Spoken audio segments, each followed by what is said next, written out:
Chapter 492. 3 days later, in the very heart of Varn, the capital of the Denvar kingdom, a sea of people had gathered before the royal square. The crowd stretched from the palace gates to the broad stone roads beyond, spilling into side streets, balconies, rooftops, and even the upper windows of noble mansions. Farmers stood beside merchants, priests beside soldiers, craftsmen, and all kinds of people. Some had traveled through the night from nearby towns, others had come from the outer districts of the capital itself. Not every citizen of the kingdom could be present, of course, but it almost felt as though the whole kingdom had sent at least one pair of eyes to witness this day. The air was heavy with whispers, confusion, fear, curiosity, and the strange excitement that came when history was about to change before common eyes. 2 days earlier, the announcement had spread through the kingdom like fire through dry fields. Queen Grace would step down from the throne. A new king would be crowned. That alone would have shaken the kingdom, but the name attached to that announcement had shaken it far more. The man to be crowned was not of the royal bloodline. He was not a known prince, since there was none in the first place, not even a faraway cousin of the royal house, nor a great lord's son, who had married into legitimacy. Actually, he was not even of their own kingdom. He was an outsider, Razeal Vilious. To many people, the name had meant nothing 3 days ago. To others, it had already become something whispered with fear, wonder, curiosity, and disbelief. Yeah, they still had not known about Razeal's true identity, thanks to him suddenly giving himself a last name out of nowhere, just by himself. Normally, such a thing would never have been accepted. A throne was not an empty chair that any strong man could sit upon. A king needed blood, some claim, or some law, tradition, and recognition. The people understood that, even the commoners did. They might not know the fine language of noble law, but they understood enough. A crown had weight. A crown needed a reason. Without that reason, there was only conquest, rebellion, or chaos. A foreign lord taking the throne would mean the kingdom had been defeated. A great house forcing its candidate onto the throne would mean civil war. A rebel leader seizing the palace would mean blood in the streets, heads on spikes, taxes raised, families punished, and years of unrest. That was how kingdoms changed hands, never peacefully. Yet this time, no banners had risen against the palace. No great house had marched in protest. No noble army had surrounded the capital. Queen Grace herself had announced the transfer of the throne, and with her stood the 5 great lords of Denvar. They had declared, before witnesses and sealed proclamation, that the ancient right of salvation would be invoked. It was an old tradition, a law born from the age when Denvar had almost been destroyed and saved by its first true king. The one who saved the kingdom from destruction earned the right to rule it, or to name the one who would, just as had been done before, with the queen's recognized royal bloodline as the proof. Most had thought it was nonsense, as they were not really that knowledgeable, but again, following that law, they all had been dragged into daylight and placed before the people. And the strange thing was, the people could not fully reject it, because the kingdom had been saved. That part was no longer rumor. At first, many had refused to believe it. They heard that a force from one of the 10 pillar families of the empire had marched upon Denvar. That alone was enough to make grown men go quiet. The 10 pillar families were not ordinary noble houses. To common folk, they sounded less like families and more like mountains with names. People did not stand against them. Kingdoms bowed, bargained, or died. It was a hundreds of thousands of years old family history, after all. Even their own kingdom had not existed for that long. Yet the proclamation claimed that this Razeal Vilious had stood against that force and broken it. Some even said he destroyed an army. Others said he killed the head of the rock pillar in a single sword strike, a full supreme. A being most people could not even imagine seeing in their lifetime, let alone killed. That had been difficult enough to believe. Then came the second rumor, that the dead had returned. At first, people laughed nervously when they heard it. Not because it was funny, but because the mind refused to accept such a thing. Men did not return from death. Women did not rise after blood had left their bodies. Children crushed beneath stone never opened their eyes again. That belonged to temples, myths, and old songs sung by priests during festivals. Yet refugees from Silver City swore it was true. Soldiers swore it was true. Merchants swore it was true. Mothers who had carried dead sons now brought those sons home alive. Wives who had wrapped husbands in bloodied cloth now walked beside them. Too many witnesses spoke the same madness for it to remain only madness. So the people came. Some came because they were loyal to Queen Grace and wished to see her final act as ruler. Some came because they feared what would happen if they stayed away. Some came because a new king meant new taxes, new laws, new punishments, and new wars, and wise men watched such things closely. Some came because they were curious. Some came because they were afraid. And many came because they believed they were about to see a man touched by the gods. The priests had not helped calm that belief. In the streets outside the square, men in white robes argued with men in gray. Some called Razeal a prophet. Yep, people were calling Razeal a prophet, a messenger sent by God to perform a miracle. Some called him a vessel. Some called it full bullshit, but definitely many more cautious people called him only an instrument sent in a time of need. The common faithful did not care for such careful words. To them, the truth was simple. The kingdom had been dying, and this man had come. Their sons had been dead, and this man had raised them. Their walls had been broken, and this man had stood above the ruin and spoken like a king. What else was a miracle supposed to look like? Still, not everyone believed. There were still many people in the crowd who did not believe much in gods, miracles, prophets, or holy signs. They had lived too long under taxes, hunger, bad harvests, and lords who remembered common folk only when coin or soldiers were needed. To such men and women, gods were distant things painted on church ceilings, and kings were names stamped on decrees that made bread more expensive. They did not care who sat on the throne, not truly. A king in silk, or a queen in gold did not change the mud on their boots, or the hunger in their homes. Their lives had always depended on their own hands, their own backs, and whether winter was kind enough not to kill their children. Still, even those people had come today. Some came because their wives dragged them, some because their mothers insisted that a man who could raise the dead was worth seeing at least once, some because everyone else was going, and in a kingdom, not appearing when history happened could be more dangerous than appearing. They stood in the crowd with folded arms and doubtful eyes, muttering that miracles were tricks until proven otherwise, while beside them old women whispered prayers, and children climbed onto shoulders to see the young man, who was said to have broken an army and brought the dead home. The great plaza of Varn had been prepared before dawn. At its center rose a broad platform of white marble, polished until it shone beneath the morning light. It had not been built for this day, but for older kings long dead, men whose names still lived in stone though their bones were dust beneath the royal crypts. Soldiers lined the paths leading toward it. Some wore the colors of the old royal house, others bore the banners of the 5 great houses, and among them stood the strange black-armored soldiers Razeal had brought with him, silent as statues and colder than iron. Their presence alone made many in the crowd speak softer. In the middle of the platform stood the throne of Denvar, high-backed, dark, heavy, and carved with the lions and mountain flowers of the old royal line. Upon that throne sat Razeal Vilious, and that sight alone unsettled many, who managed to see him clearly. He did not look like the old kings carved into palace walls. He did not look like a seasoned warlord, or a lord grown fat on victory. He looked young, too young,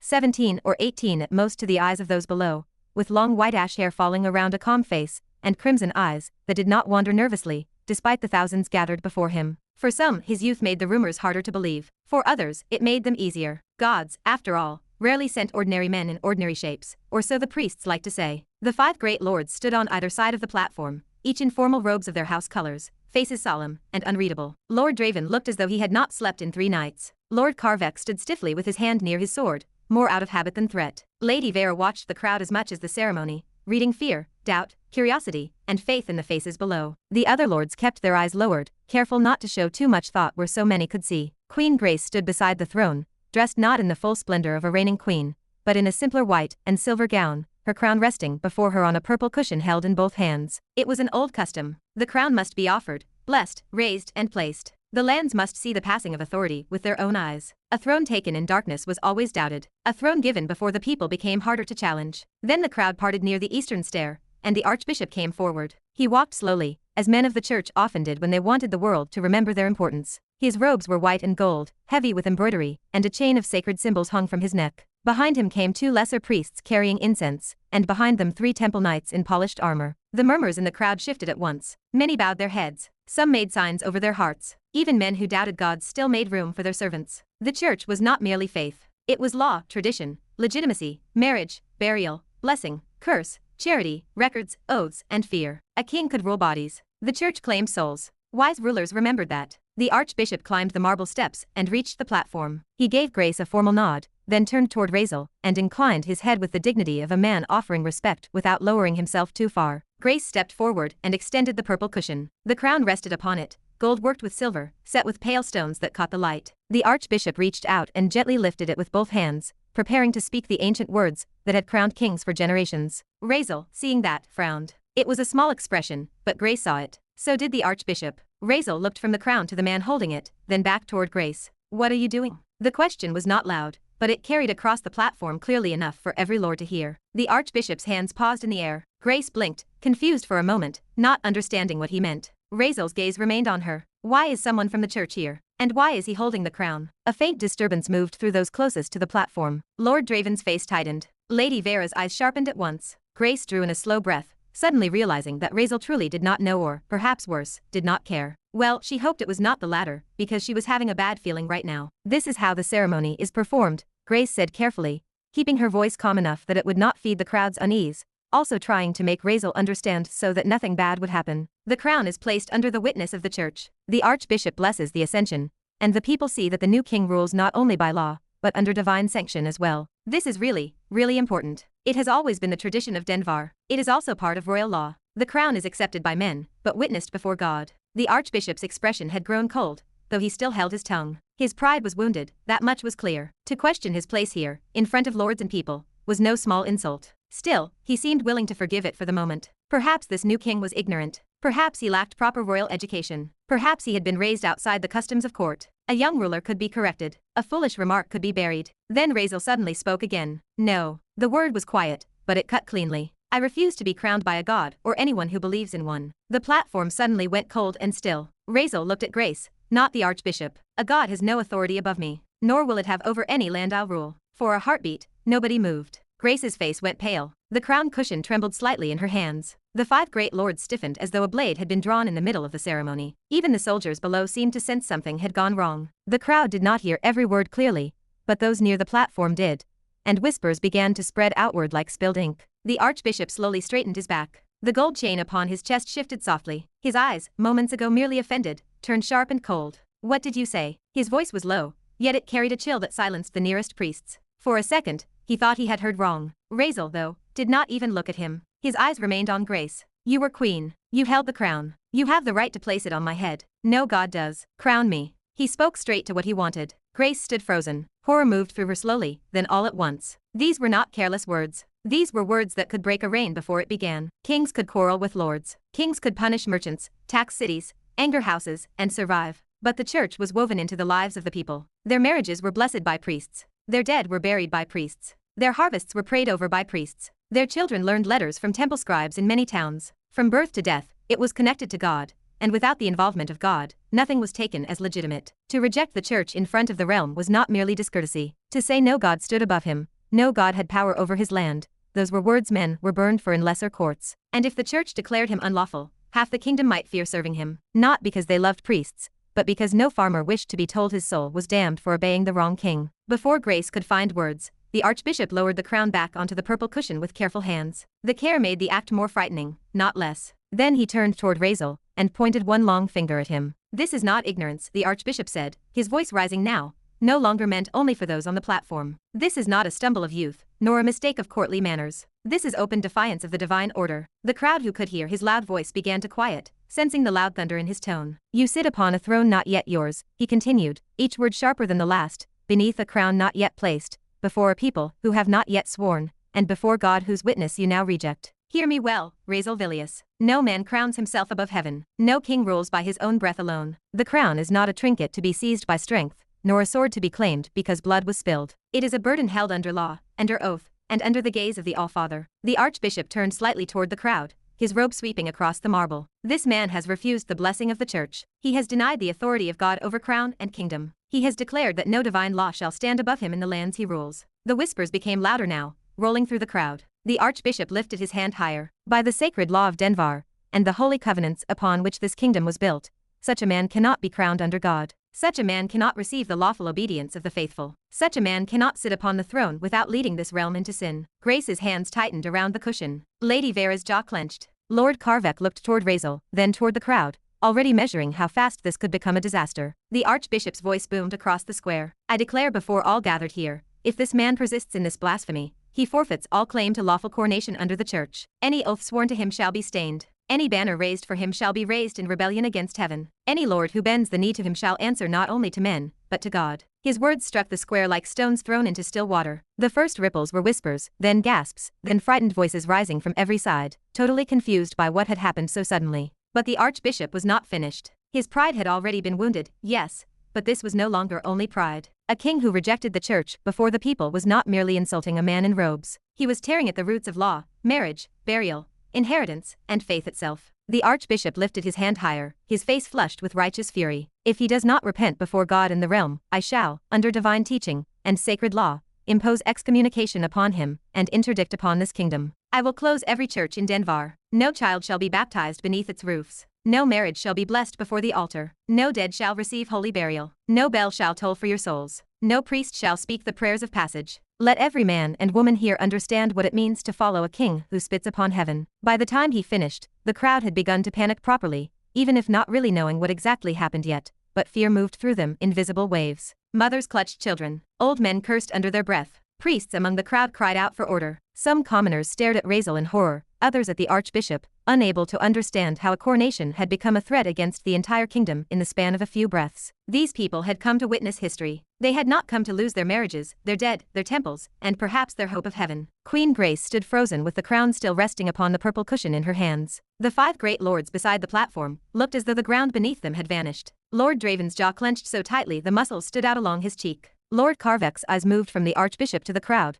already measuring how quickly panic could turn into riot. Lady Vera looked at Razeal with open disbelief, as though asking with her eyes why he made this dumb decision. Why here, why now, before all the realm? Even Sophia, Maria, Nancy, and the others standing a little distance away had gone completely still. Maria's mouth had fallen open fully. Sophia stared at Razeal as if even she could not decide whether to be worried, impressed, or furious at how easily he had thrown himself into the deepest pit of politics without bothering to look down first. Whatever power he had, whatever miracle he had performed, this was not a battlefield where an enemy could be cut down with one strike. This was faith, law, fear, and tradition. A man could kill a supreme and still lose a kingdom to a priest with the right words. Then Razeal stood. He had been sitting silently upon the throne until now, watching the archbishop speak, watching the crowd tremble, watching the lords grow pale. When he rose, it was not hurriedly. He simply stood up, and somehow the motion drew more attention than the archbishop's shouting. His long white ash hair shifted slightly in the wind, his crimson eyes calm and cold. The plaza roared around him in fear and confusion until his voice cut through it. Silence. The word boomed across the square with such force that every shout seemed to die at once. It did not sound merely loud. It sounded as though the command had struck the air itself. The archbishop flinched despite himself,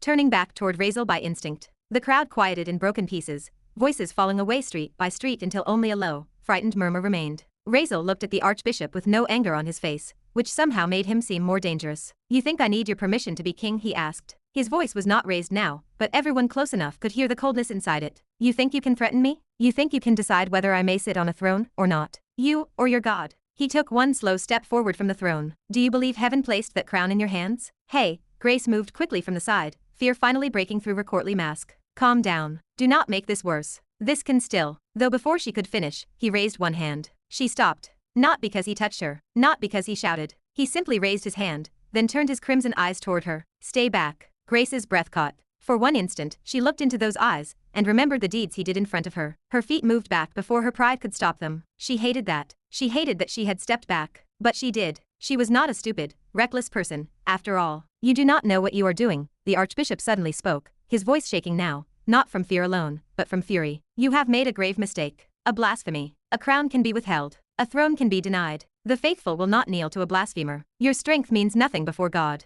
Razeal looked at him for a long moment. Then his eyes shifted to the crown on the purple cushion, then to the crowd, then back to the archbishop. The plaza had gone strangely still. People were waiting, though none of them knew what they hoped to hear. An apology, perhaps. A compromise. Some careful noble wording that would let everyone pretend the wound had not already been opened. Razeal remained silent just long enough for that hope to appear. Then he nodded. "You know what," he said quietly. "I should have thought about it beforehand." For a breath, no one understood what he meant. Grace blinked. The archbishop narrowed his eyes, suspicious, but some of the fear in the crowd loosened. Perhaps he would apologize for whatever mistake he made. "Viper," Razeal suddenly called. The name had barely left his mouth when a figure appeared upon the marble platform only a few feet away from him. One moment there had been empty air. The next, a black-clad assassin knelt there with one hand on the ground, face covered, only cold eyes visible above the mask. Several guards reached for their weapons too late. The assassin had already bowed his head. "Yes, master." The sudden appearance sent a fresh ripple of terror through the lords and priests. Even the archbishop took half a step back before stopping himself. Razeal did not look away from him. "Take your whole team,"